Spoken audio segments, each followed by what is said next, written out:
My parents knew my wife was sleeping with my brother and helped her hide it.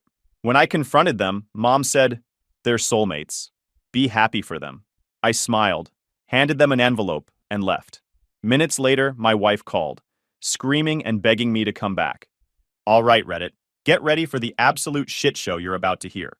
But before we get into that, you need to know what I thought my life looked like 10 months ago. I'm Lucian, 32 male, senior logistics coordinator at a mid-sized shipping company making decent money, like 78,000 before taxes. Solid career, steady paycheck, respect from colleagues who don't mind that I sometimes smell like coffee and stress sweat. Been married to Victoria for 7 years. She's 29, works in pharmaceutical sales, and when we met at some crappy happy hour downtown, she had this confidence that made her stand out from the usual crowd. We weren't some Instagram couple, but I thought we had our stuff together. She was building her career, I was building mine, and we were both grinding towards something bigger. I'd been busting my ass for years, working overtime and side gigs on weekends, slowly building up our savings to buy a house in the suburbs with a decent yard and maybe space for kids someday. Every extra dollar went into that fund. I'm talking about skipping guys' night, packing sad desk lunches while my coworkers grabbed takeout, driving my beat-up car while she got the newer Honda CR-V, all for this plan we supposedly shared. Then there's my younger brother Pierce, 27, family golden boy, the smooth talker, the charming screw-up who just needed to find his path, man. The guy was always bouncing between wannabe DJ, aspiring personal trainer, crypto day trader, amateur photographer. You name the hustle, he tried it for 3 months before getting bored and moving on. And here's where I was the biggest sucker in this whole story. Despite everything, despite him borrowing money he never paid back and flaking on every commitment, I had his back. When he needed help, I was there. Got him warehouse gigs through my network when his credit was too shot to get approved for anything better than a bus pass. Co-signed for his car. When he was short on rent, which was basically every month, I'd cover it without making it weird. That's what family does, right? Dad's a retired mechanic. Mom worked at the post office until she took early retirement last year. They raised us with this whole family first, blood runs thicker than water nonsense. Victoria and Pierce had always been tight. Too tight, looking back. They'd text constantly, like more than she texted me some days. She'd laugh at his jokes like he was Dave Chappelle instead of a 27-year-old man-child who still thought that's what she said was peak comedy. He always found reasons to swing by when I was at work or traveling, always with some nonsense excuse. But I figured that was just family dynamics. She was my wife, he was my brother. Why the hell would I think anything else? Right, there was everything else actually. The first real crack showed up about 9 months ago. Victoria started getting different, not dramatic, just off in a way I couldn't put my finger on. She'd flip her phone face down when I walked into a room. Started dressing up for girls' nights that seemed to happen every other week. When I'd ask about her day, her answers got shorter and more vague. The suspicion started small, the kind of thing you tell yourself you're paranoid about because the alternative is too messed up to consider. Pierce started showing up more often, always with some excuse that sounded reasonable until you really thought about it. Needed tools for what project? Wanted to use our internet for what exactly? Had to drop off what thing that couldn't wait until the weekend? The timing was weird too. He'd show up 20 minutes after I'd leave for the airport on business trips. But the phone calls were what really started eating at me. I'd walk into a room and catch Victoria talking in these low, intimate tones that she hadn't used with me in months. Then she'd quickly wrap up with "gotta go, talk later" when she saw me. When I'd ask who it was, she'd brush me off with obvious lies that got lazier by the week. The breaking point came during a 4-day business trip to Phoenix in March. Something felt off when I left. Victoria seemed almost eager for me to hit the road, kissing me goodbye like she was relieved instead of sad, practically pushing me out the door. On impulse, I stopped at Best Buy and grabbed one of those small wireless security cameras. Told myself I was just being paranoid, that I needed peace of mind about home security while I was gone, that it was probably nothing. I set it up in the living room, tucked behind some books on the shelf with a decent view of the kitchen and front door. Connected it to an app on my phone. Thought I'd probably never even check the damn thing. I was dead wrong. On day 2 of my trip, during a lunch break, I opened the app. What I saw made me want to puke all over my sad desk salad. There was Victoria in our kitchen, wrapped around Pierce. They were going at it, full on making out. The timestamp showed it was just 3 hours after she texted me, "Miss you, baby. Counting down till you're home." 3 hours. The worst part? How comfortable they were. Pierce had a key. When the hell had she given him a key? He moved around our house like he owned the place, acting like the man of the house while I was away, working to pay for the life we'd supposedly built together. I sat in that sterile conference room, surrounded by colleagues, and watched my entire world fall apart. 7 years of marriage, a lifetime of brotherhood, all BS. I didn't confront them right away. Spent the rest of that business trip in a weird fog, going through the motions while my brain tried to process what I'd seen. When I got home Thursday night, I played it cool while I figured out my next move. Made copies of the footage to 3 different cloud storage accounts, screenshotted the timestamps, and started paying closer attention to their behavior around each other. Once I knew what to look for, the signs were everywhere. I spent 3 weeks gathering more evidence, installing additional cameras, and documenting their schedules. Pierce was coming over every Tuesday and Thursday when I was at my standing meetings. Victoria had been lying about working late. I called her office and found out she'd been leaving early those days. The web of lies was so detailed. Finally, I couldn't take it anymore. I cornered Victoria in our bedroom on a Sunday morning, phone ready with the footage queued up. "I know," I said, showing her the screen. She stared at it for maybe 10 seconds, her face going through shock, panic, and then anger. Not shame, not guilt. Anger. "You put a camera in our house?" she snapped, like I was the one in the wrong. "My house," I corrected. "How long?" She broke down then, but not the way you'd expect. More like she was pissed she got caught than sorry about what she did. "It wasn't supposed to happen, Lucian. We didn't plan it. You're never here anyway, always working or on those stupid trips, and Pierce was just there for me when I needed someone." But then she stopped crying and looked at me like I was the problem. "You're being dramatic," she said. "It's not like we meant to hurt you. Sometimes things just happen between people. You wouldn't understand. You've never been passionate about anything except saving money." I felt like she'd slapped me across the face.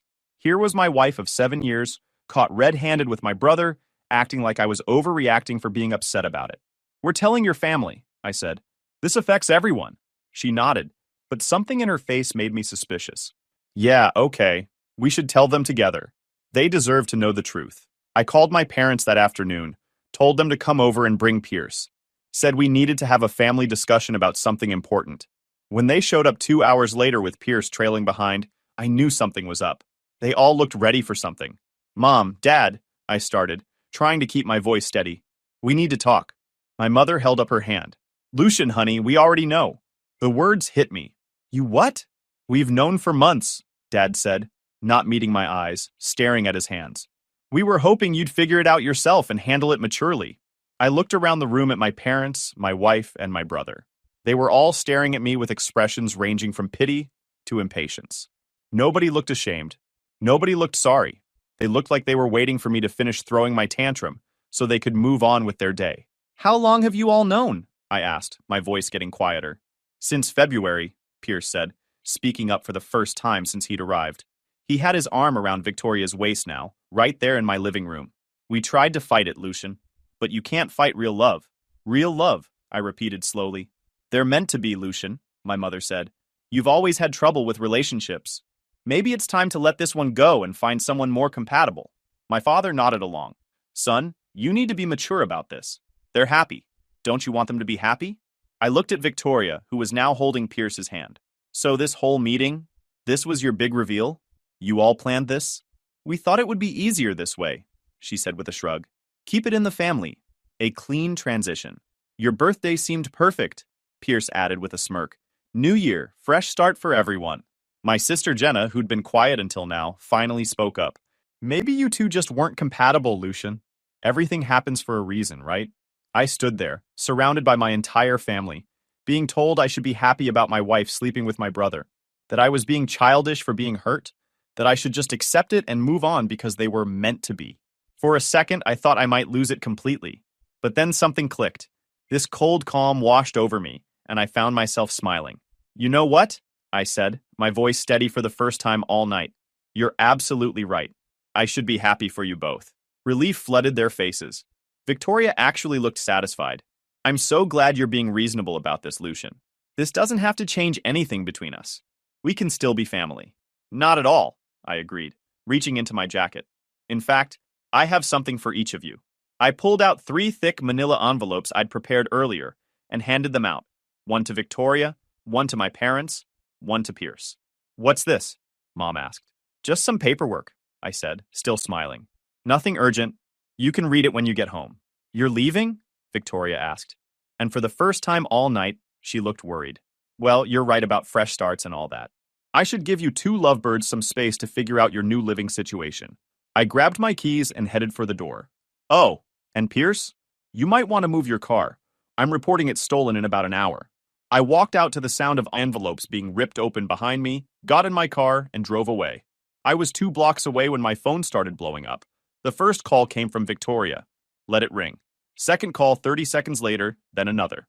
By the time I got to the Holiday Inn Express I'd booked across town, not exactly the Ritz, but it had clean sheets and nobody was sleeping with my brother in it. I had 27 missed calls and a screen full of texts. Victoria's first voicemail was a masterpiece. Lucien, please, you can't do this to me. Come back right now. We can work this out. Please, I'm begging you. Her voice was shaking with rage and panic. But my mother's message really got to me. Her voice was shaking with pure fury. Lucien James Parker, you get back here right now. This is not how we raised you. Family doesn't destroy family like this. Your father and I are very disappointed. Right. I deleted the rest without listening and ordered a pizza. Here's the thing, fellas. I'd spent the last 3 months preparing for this exact moment.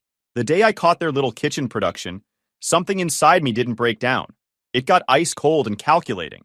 I'd been documenting everything, planning everything, talking to lawyers and financial advisors, waiting for the perfect moment to show them exactly how much I was worth to them.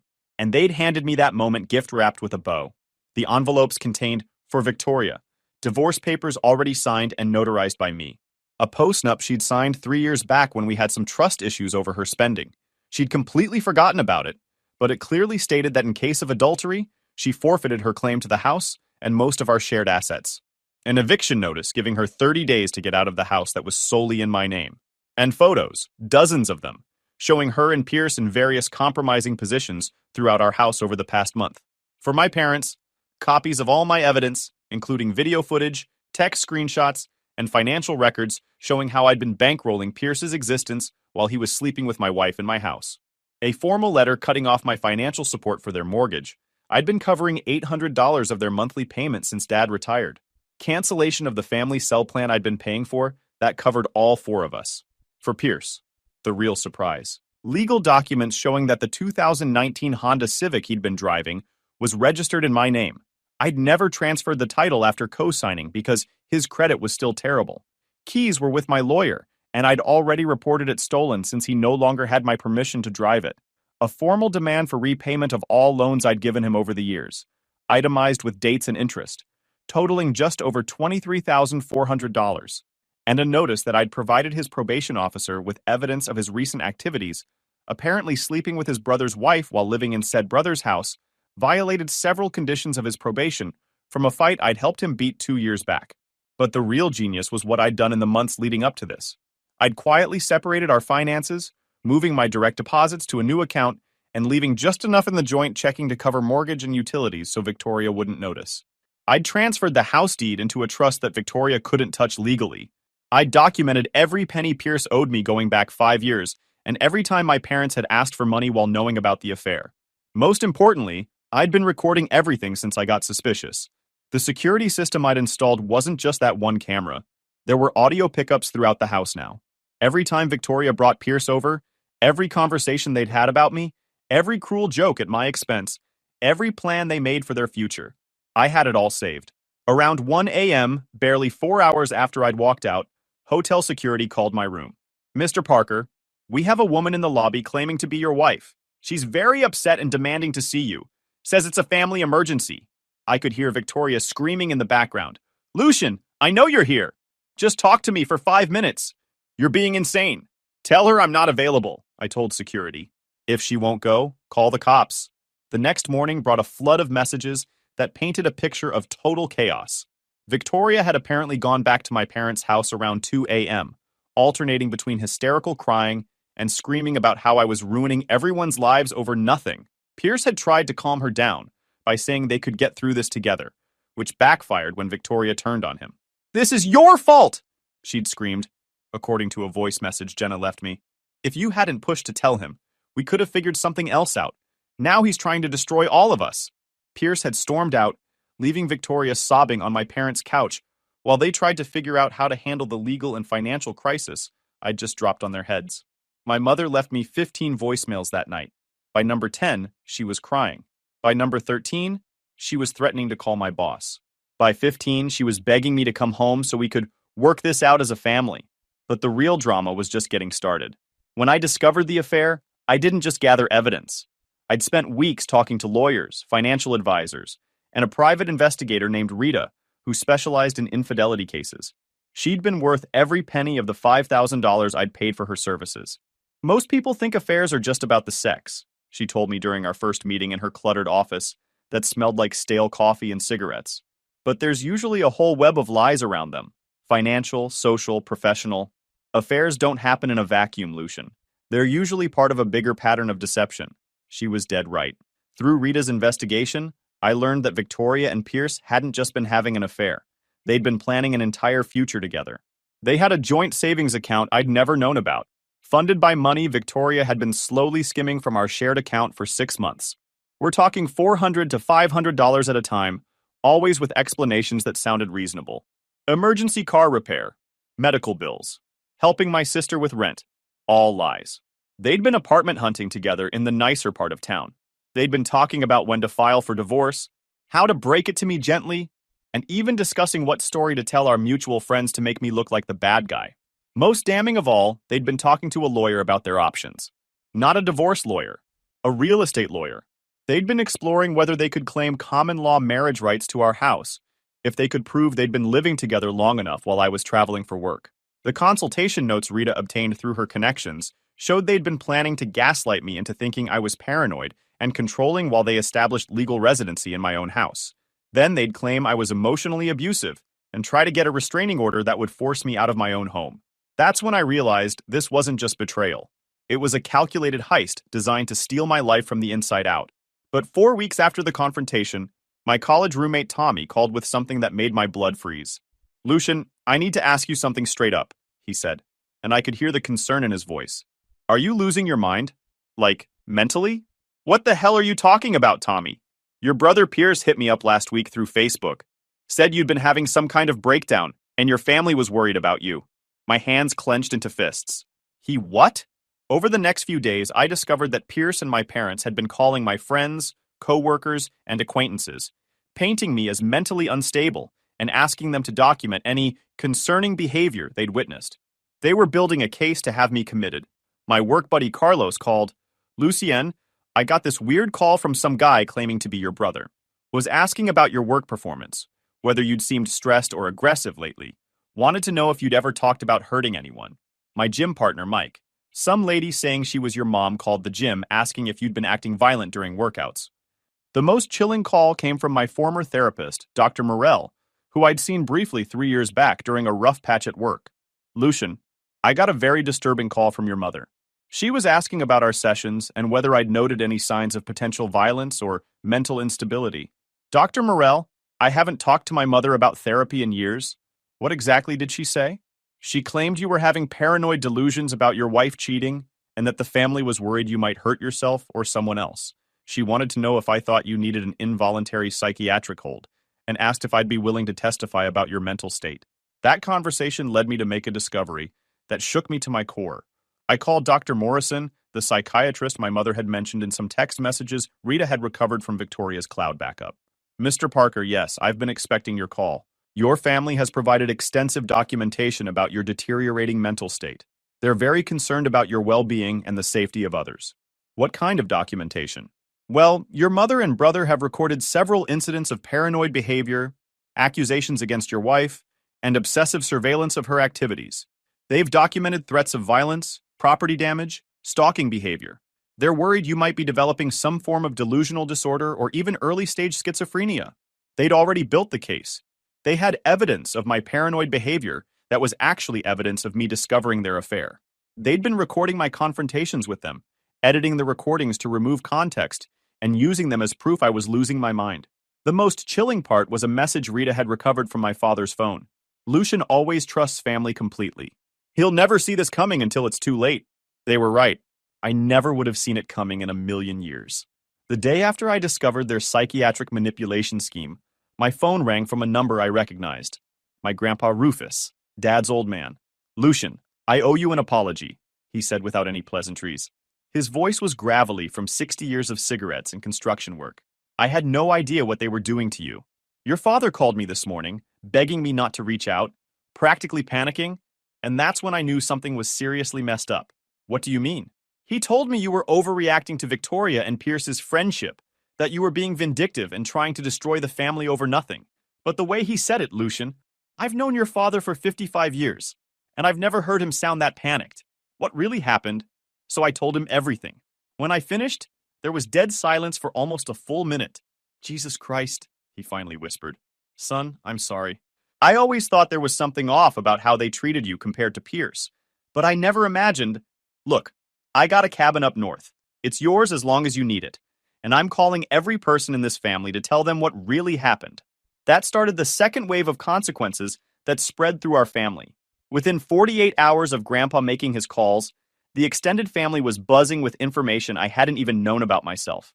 My cousin Isabel called with the first bomb. Lucian, I need to tell you something that's been eating at me. Last month, when you were on that business trip to Atlanta, your mom called asking if I could cover for Victoria if anyone asked where she was. Cover for her how? She told me Victoria was going to some kind of couples retreat with Pierce to help work through family issues, and that if you called asking about her whereabouts, I should say she was with me having a girls' weekend. Made it sound like they were planning some kind of intervention or surprise for you. That revelation led to discovering an entire network of lies my family had been maintaining to cover the affair. Jenna had been asked to provide alibis for family planning meetings that were actually hookup sessions. My Aunt Carmen had been told Pierce was helping Victoria with a surprise home renovation project. Even our 70-year-old neighbor, Mrs. Garcia, had been recruited. My mother told her Pierce was doing handyman work around the house and asked her not to mention it because it was supposed to be a surprise for my birthday. The web of deception was impressive, but the revelation that broke me came from my cousin Ronan, who worked IT for a big tech company and knew his way around digital forensics. Lucien, sit down for this, he said when he called me at the hotel. Rufus asked me to dig into some of the tech stuff in your evidence file. I've been going through those cloud backups Rita pulled, and I found something you missed. What? Group chat screenshots. Screenshots of text conversations between Victoria, Pierce, and your parents, but also screenshots of conversations with other people. They weren't just planning to have you committed, Lucian. They were planning to take over your entire life. The screenshots Ronan sent me were worse than anything I could have imagined. My own family discussing me like I was a problem to be eliminated, rather than a person being destroyed. Mom, when Lucian finds out, he's gonna lose his mind. He's always been unstable when things don't go his way. Pierce, I've been documenting some of his controlling behavior with Victoria. Phone calls where he sounds paranoid, stuff like that. We might need it for court. Victoria, he's been so suspicious lately. Borderline stalker behavior. We can definitely use that to show he's dangerous. Mom, Doctor, Morrison said if we can show a pattern, we can probably get a 72-hour psychiatric hold for evaluation. Pierce, then what? He gets out in 3 days and comes after us with a shotgun? Mom, not if we can prove he's a danger to himself and others. If he's declared mentally incompetent, I can take control of his finances and property until he's stable. Dad, the house alone is worth $280,000, plus his 401k in savings. Victoria, and I'd still be his wife legally until the divorce goes through, which means I'd have access to everything. Reading those messages felt like knives in my chest. Armed with this new evidence, my lawyer filed additional motions that changed the entire scope of the case. We weren't just seeking divorce and debt repayment anymore. We were documenting a criminal conspiracy that could have resulted in felony charges for everyone involved. Within 48 hours, I'd heard from cousins, aunts, uncles, and family friends who'd been getting panicked calls from my parents trying to control the narrative. But Rufus had been busy too, and the real truth was spreading faster than their BS version could keep up. The annual family reunion scheduled for July was canceled when half the family said they wouldn't show up if my parents were there. Rufus called me that evening with news that changed everything. Lucian, I want you to know something. I've been thinking about this situation, and I need to tell you what I've decided. I'm changing my will. Your father was supposed to inherit the trucking business when I die, but after what he's done to you, I can't leave it to him. I want you to have it instead. I was stunned. Grandpa owned a successful freight company that employed 23 people and pulled in serious revenue, worth real money. Grandpa, I don't know anything about trucking. No, but you understand logistics. The business needs fresh blood anyway, and you're the only person in this family I trust to run it. For the first time since discovering the affair, I felt like I had something to build toward, instead of just something to escape from.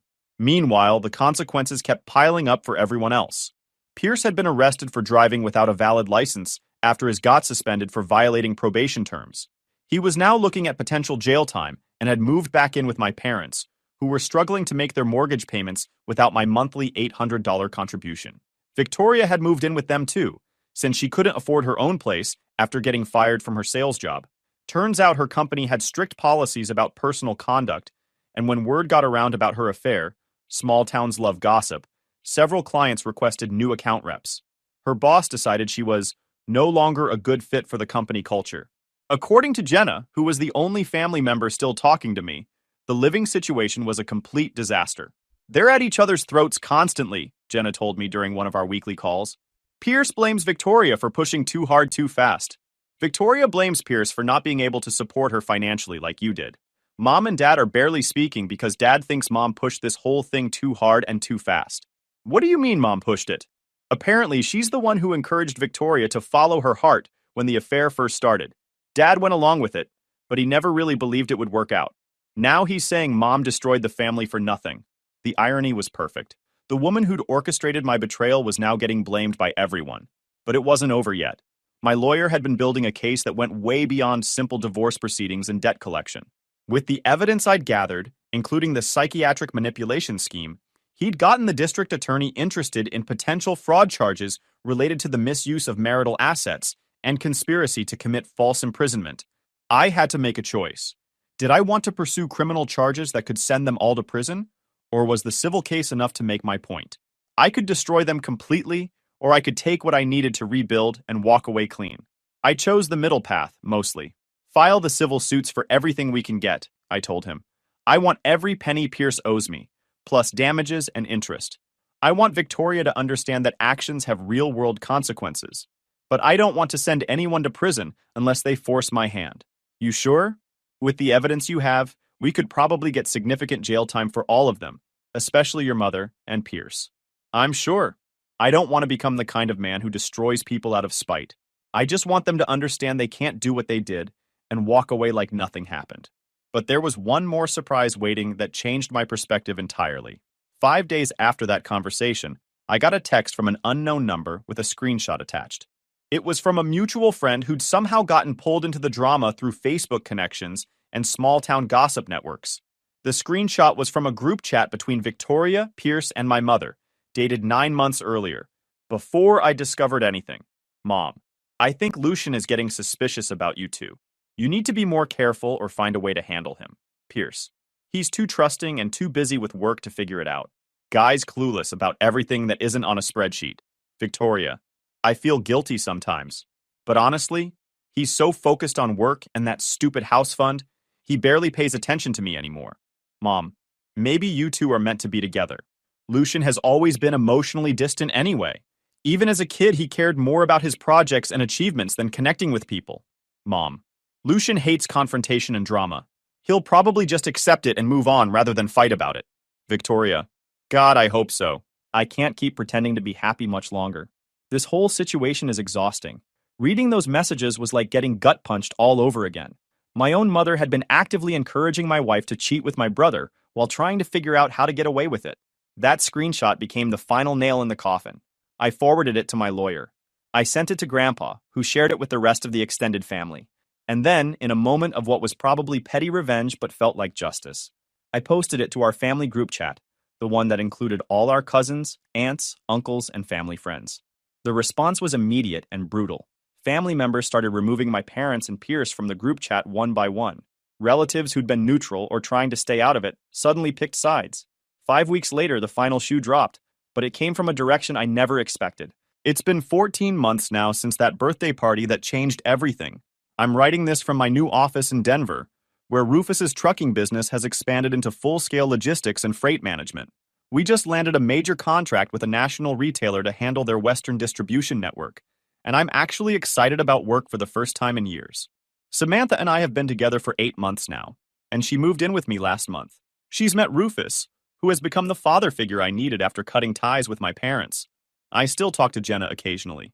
She's the only member of my biological family I have any contact with, and even that's limited and carefully managed. She tells me my mother has basically had a complete mental breakdown. The woman who'd spent months orchestrating elaborate schemes to manipulate everyone around her apparently couldn't handle the consequences. Pierce served 16 months for multiple theft and fraud charges. According to Jenna, he blames everyone but himself for his situation. He's apparently convinced that he's the real victim in this entire situation. Victoria is struggling as a single mother. She is barely keeping it together financially or emotionally.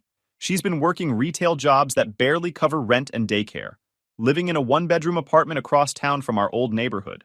She's been asking Jenna to pass along messages, begging me to consider helping her get back on her feet for old time's sake. I declined, firmly and permanently. Victoria has been telling people around town that I was abusive during our marriage, that I was controlling and paranoid, and that the affair was her way of escaping. She's rewritten history to make herself the victim and me the villain. Doesn't matter anymore. The people who know me know better. 6 weeks ago, my phone rang. Prison call. I almost didn't answer, but curiosity got the better of me. Lucian, it's Pierce. Don't hang up, brother. Just give me 5 minutes. His voice sounded different. You've got 2 minutes, I said. Look, I've had a lot of time to think about what happened, and I realize we all made some serious mistakes. I know you're probably still pissed, but we're family. Family should stick together no matter what. I get out in 4 months, and when I do, I'd like us to try to rebuild our relationship. Mistakes, I repeated slowly. That's what you're calling it. Come on, Lucian.